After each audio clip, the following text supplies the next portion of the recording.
ইংরেজিতে কিছু ভার্ব রয়েছে, বিশেষ করে কিছু ভার্বের পেয়ার রয়েছে যেগুলো নিয়ে আমাদের প্রচুর কনফিউশন হয়। আমরা একটা ভার্বের সাথে আরেকটা ভার্বকে মিলিয়ে ফেলি। এক্সাম্পল, রাইজ অ্যান্ড রেইজ, এটা নিয়ে অনেক কনফিউশন হয়। আমরা রাইজ বলতে গিয়ে রেইজ বলে ফেলি, রেইজ বলতে গিয়ে রাইজ বলে ফেলি। পার্থক্যটা একটু বুঝায় বলি।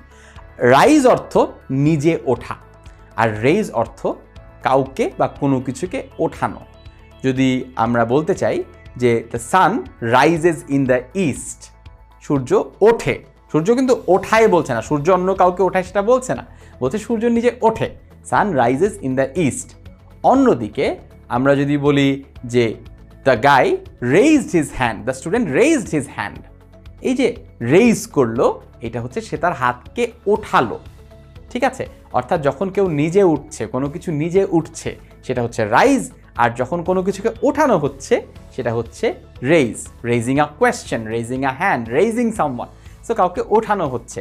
তো পাস্ট এবং পাস্ট পার্টিসিপলটাও জেনে নেওয়া উচিত। রাইজের পাস্ট হচ্ছে রোজ এবং পাস্ট পার্টিসিপল হচ্ছে রাইজেন। অন্যদিকে রেইজের পাস্ট হচ্ছে রেইজড এবং পাস্ট পার্টিসিপলও হচ্ছে রেইজড। একই রকম আরেকটা প্রবলেমেটিক ভার্ব আছে, সেটা হচ্ছে লাই। মিথ্যা কথা বলার লাই না, একই স্পেলিংয়ের আরেকটা শব্দ আছে শুয়ে পড়া, লাই শোয়া, আর অন্যদিকে লে শোয়ানো। একই রকম, লাই মানে নিজে শোয়া এবং লে মানে কাউকে শোয়ানো। আমি যদি বলি সে বিছানায় শুয়েছিল, হি লে ইন দ্য বেড, এই লেটা আবার লাইয়ের পাস্ট টেন্স। হ্যাঁ, যদি প্রেজেন্টে বলি I lie on the bed after lunch, আমি লাঞ্চের পরে বিছানায় শুই, I lie on the bed after lunch. আবার যদি আমি বলি মা তার সন্তানকে বিছানায় শুইয়ে দেয়, আমাদেরকে বলতে হবে the mother lays the child on the bed every afternoon, অর্থাৎ মা তার শিশুকে প্রত্যেক দিন বিকালবেলা বিছানায় শুইয়ে দেয়। এইখানটা লাই মানে নিজে শোয়া এবং লে মানে অন্য কাউকে শুইয়ে দেয়া। এইটার পাস্ট এবং পাস্ট পার্টিসিপলে আরও বেশি কনফিউশন আছে। লাইয়ের পাস্ট হচ্ছে লে এবং পাস্ট পার্টিসিপল হচ্ছে লেন।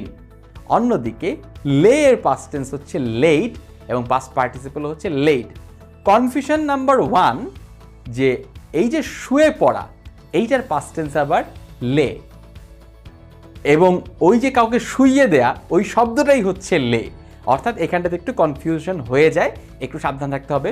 কনফিউশন নাম্বার 2 হচ্ছে যেই লাই অর্থ শুয়ে পড়া তার পাস্ট টেন্স হচ্ছে লে, কিন্তু যেই লাই অর্থ মিথ্যা কথা বলা তার পাস্ট টেন্স আবার লাইড। অর্থাৎ মেইন শব্দটা সেম, একই বানান হলেও পাস্ট টেন্স একটা হচ্ছে লে আর একটা হচ্ছে লাইড। আপনাদের নোটের মধ্যে এই দুটো টেবিলই দেয়া আছে, একটু ভালো মতো দেখে একটু চর্চা করতে হবে, এক্সারসাইজগুলো কমপ্লিট করতে হবে। লাস্ট একটা প্রবলেম ভার্ব নিয়ে কথা বলি, সিট এবং সেট। সিট মানে নিজে বসা, সেট মানে অন্য কাউকে বা অন্য কোনো কিছুকে বসানো বা স্থাপন করা। হ্যাঁ, যদি আমি বলি আই অ্যাম সিটিং হিয়ার, আমি এখানটাতে বসে আছি, আমি নিজে বসেছি। আর I set the doll right beside me, আমি পুতুলটাকে আমার পাশে সেট করেছি। অর্থাৎ একটা হচ্ছে আমি নিজে বসছি, আর একটা অন্য কাউকে বসাচ্ছি বা স্থাপন করছি। যদি পাস্ট টেন্স নিয়ে কথা বলতে চাই বা পাস্ট পার্টিসিপল নিয়ে কথা বলতে চাই, সিটের পাস্ট টেন্স স্যাট এবং পাস্ট পার্টিসিপলও স্যাট। অন্যদিকে সেটের পাস্ট এবং পাস্ট পার্টিসিপলও সেট, সেট সেট সেট। অর্থাৎ সিট মানে নিজে বসা, সেট মানে অন্য কাউকে বসানো। এই 3 জোড়া ভার্ব নিয়ে আমাদের অনেক কনফিউশন হয়, অনেক প্রবলেম হয়। একটু অর্থগুলো যদি আলাদা করে বুঝে নেই, যদি বাক্যে এক্সাম্পলগুলো খেয়াল করি, নিজে যদি একটু প্র্যাকটিস করি, অবশ্যই আয়ত্তে চলে আসবে।